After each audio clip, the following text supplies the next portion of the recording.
പൈങ്കിളി മലർത്തേൻ കിളി പൈങ്കിളി മലർത്തേൻ കിളി. ഭയങ്കര സിറ്റുവേഷൻ പാട്ടാട്ടോ. ഈ ചട്ടിപ്പത്തിരിക്കൊന്നും പഴയ വലിപ്പില്ലല്ലോ അമ്മ. ആ എന്റെ വാപ്പാന്റെ പീടിയോല് കച്ചവടത്തിനും പഴയ വലിപ്പില്ല. ആ എങ്ങനെ ഉണ്ടാവും? നിങ്ങളെ കെട്ടിയോൻ ഇപ്പോഴും 90s ബിരിയാണി നെയ്ച്ചോറ് കെട്ടിപ്പിടിച്ചിരിക്കല്ലേ? വല്ല പിസയിലോ ബർഗറിലേക്കോ പിടിച്ചൊന്ന് കേറി വരാൻ പറയൂ. അതേടാ അപ്ഡേറ്റ്. അതുകൊണ്ട് പട്നയിലാണ്ടെങ്കിൽ പോണ്ട്. ആ നിന്നെ വാപ്പ ചോദിക്കണ്ടായിരുന്നു. വാപ്പയ്ക്കേ നല്ല മുട്ടാല് വേന.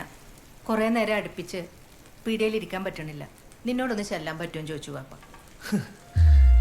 ഉമ്മ എന്തീ പറയുന്നത്? എനക്ക് ഒരുപാട് ഉയരങ്ങൾ കീഴടക്കാനുള്ളതെന്ന്. ഞാൻ ആ കടയിൽ പോയിരുന്ന വാപ്പാന്റെ ബിരിയാണി പോലെ അമ്മായി പോലെ. I have to fly very high. ഇന്നലെ കല്യാണ വീട്ടിൽ കീഴടക്കി ഉയരത്തുന്ന താഴെ ഇറങ്ങിട്ട് പോരെ? അത് ഇത്ര പെട്ടെന്ന് വൈറലായോ? അയ്യോ ഇനിയിപ്പോ എങ്ങനെ പുറത്തിറങ്ങും? മോനെ ഇന്നലെ ഞാനും ഉണ്ടായിന കല്യാണ പുരയില്.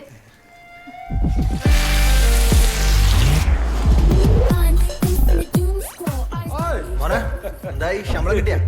ബ്രേക്ക്ഫാസ്റ്റേ കിട്ടിയില്ല, പിന്നെ ശമ്പളം. മോനെ എന്തായി? പഞ്ചത്തിനെ ട്രാക്ക് ചെയ്തോ?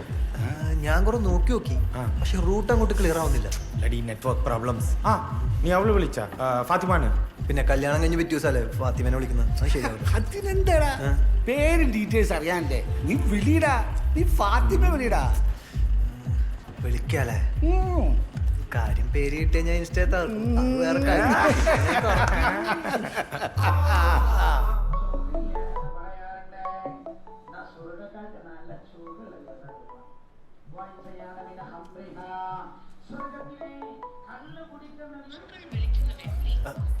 എടാ കട്ടാക്കിയല്ല. ഒന്നൂടെ വിളിയടാ. വേണോ? ഒന്ന് വിളിക്കടാ. അവള് ഫോൺ എടുക്കൂല.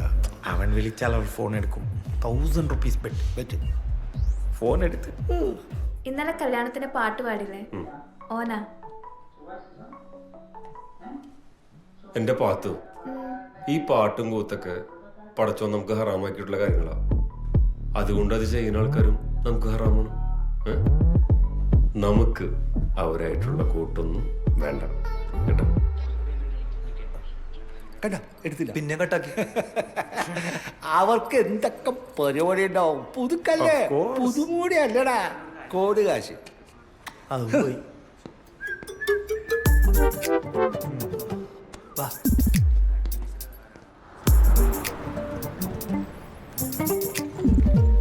എടാ എന്തായി? നോക്കി എന്നിട്ട് നിങ്ങൾ എൻ്റെ ഒന്നുകൂടെ സപ്ലൈ ചെയ്യേണ്ടി വരും. അപ്പൊ നീ? ഞാൻ കഴിച്ചില്ലായി. Just pass. കൂടെ നിന്നെ ചതിക്കണോ നായന്റെ പട്ടി മോനെ? ജസ്റ്റ് പാസ് അല്ലേ? നോക്കി ടീച്ചറിനുള്ള അബദ്ധം പറ്റിയായിരിക്കും. എന്തായാലും ഈ പാസ്സായില്ലേ? ചെലവെടുക്ക്.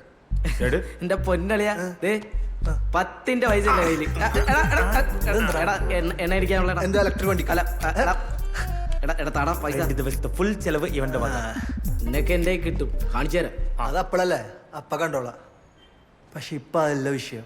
ഞാൻ അങ്ങനെ എന്റെ വീട്ടിൽ കയറും. അതിനൊരു പരിപാടി പറയുന്നു. അതിനല്ലേ നമ്മുടെ ലത്തീഫ് മാമ.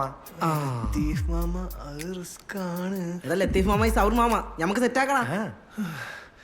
മാമെങ്കിലും മാമ ഈ സ്കൂളിൽ പഠിക്കുമ്പോ തുടങ്ങിയതാ ഈ ഉണ്ടാക്കണ കൊയപ്പങ്ങൾക്ക് ഞാൻ വന്ന എന്റെ ബാപ്പന്റെ കാല് പിടിക്കല്. ഇനി എന്നെ അതിനെ കിട്ടൂല. മിണ്ടരുത്. ഈ പെങ്ങളെ കെട്ടിച്ചു കൊടുത്തെന്ന് പറഞ്ഞ അളിയനെ കഷ്ടപ്പെടുത്തുന്നതിന് ഒരു പരിധിയുണ്ട്. മാമ ഈ ലഡു പുതിയതാണോ? മാമ മാമയാണ് സത്യം. ഞാൻ എക്സാമിന് തോക്കൂല.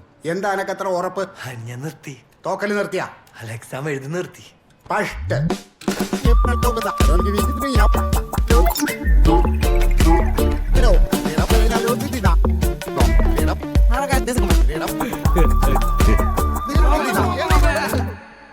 കൈപോക്കിയ പള്ള കാണുന്ന ഷർട്ടും കൽപ്പണിക്ക് പോകുന്ന ബംഗാളിന് മുടിയും.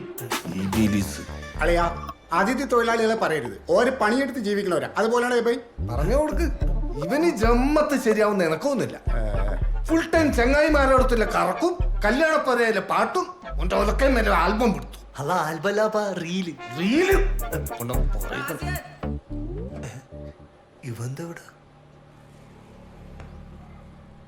ഞാൻ മാത്രം ജയിച്ചതിന്റെ ചെറിയൊരു സന്തോഷം.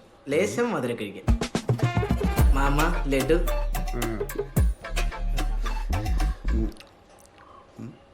എന്താണ് ഒരു പൈകേജവാ? മാമയുടെ ബേക്കറിയില് എന്നാ ഏലക്ക ഏലക്ക പാപ്പ ലഡു എന്നാ കഴിച്ചോളി കഴിക്കട 2000 രൂപയ്ക്ക് വലിയ വില കൊടുക്കണമെന്ന് ഇപ്പൊ മനസ്സിലായില്ലേ മൊനയാസി ഉമ്മാ, ഞാൻ പോട്ടെ. ആ തോറ്റ വിജയുടെ വീട്ടിലൂടെ ലഡു കൊടുക്കാണ്ട് കേട്ടാ എന്റെ മോന്റെ ലഡു. അളിയാ നിങ്ങൾ ഓന് ഒരു ചാൻസ് കൂടെ കുടിക്കി ഓൻ നന്നാവും. എന്നാ പിന്നെ ഓൻ ഇങ്ങളെ ഷോപ്പിൽ കൊണ്ടുപോയി നിർത്തി. അല്ലോ നന്നാവോ നോക്കാലാ. പറച്ചോനെ അത് വേണ്ട. കഴിഞ്ഞ ആഴ്ച നമ്മൾ 1 മണിക്കൂർ മാർക്കറ്റിൽ പോയപ്പോ ഓനെ പീടികയിരുത്തി തിരിച്ചു വന്നപ്പോ റുപ്യ 2000 ക്യാഷ് ബോക്സിൽ നിന്ന് പോയത്. അല്ല ഓൻ കട്ടതൊന്നുമല്ല, ചോദിച്ചപ്പോഴേ പറഞ്ഞോളൂന്നുള്ളൂ അല്ലേ? അളിയാ ഇപ്പോഴത്തെ കാലത്ത് കുട്ടികളെ പഠിക്കാൻ വിടുമ്പോ ഓരോ താല്പര്യം കൂടി അറിയണേ. അല്ലെങ്കിൽ ആടെയില്ല ഈടെയില്ല എന്നുള്ള അവസ്ഥ ആവും. അതിന് ഓനെന്തേലും കാര്യത്തിൽ താല്പര്യം വേണ്ടേ? ഞാൻ അന്നേ പറഞ്ഞില്ല എനിക്ക് ബിടെക് ഒന്നും പഠിക്കണം, എനിക്ക് മ്യൂസിക് പഠിച്ചാൽ മതി. തേങ്ങാക്കൊല പോയിക്കോളെ എന്റെ മുമ്പിൽ നിന്ന്. മ്യൂസിക് ഒച്ചുണ്ടാക്കല്ലേ? ഞാനൊരു കാര്യം അങ്ങോട്ട് പറയാം. ദുബായിൽ ബഷീറിന്റെ കടയിൽ മാനേജറെ വേണമെന്ന് പറഞ്ഞിട്ട് ഓൻ വിളിച്ചേനു. ഓൻ കച്ചവടം മേടിക്കട്ടെ, ഹോട്ടലെടുത്ത് നടത്താനുള്ളതല്ലേ. ഇനി ഇതിന്റെ പേരിൽ കുതിര കളിച്ച് നടക്കാൻ പറ്റൂല. അളിയ ദുബായ് എല്ലാടെ നിൽക്കട്ടെ. ഞാനിപ്പോ ഓനൊരു കാര്യം ഏൽപ്പിച്ചിട്ടുണ്ട്. അതെല്ലാം ശരിയായ ഓൻ ദുബായിലും പോണ്ട ഏടെയും പോണ്ട. അളിയാ ഞാനൊന്ന് കുളിക്കട്ടെ, നിസ്കരിക്കണം. ഓന്റെ ചെങ്ങായിനെ കണ്ട് പഠിക്കാൻ പറയ്. മോൻ കട്ട് പീസ് വെച്ചാൽ മതി. എന്ത് തുണ്ട്? ഓ അങ്ങനെ അതിനും വേണം ഒരു കഴിവ്. അത് കളി. ഉമ്മാ.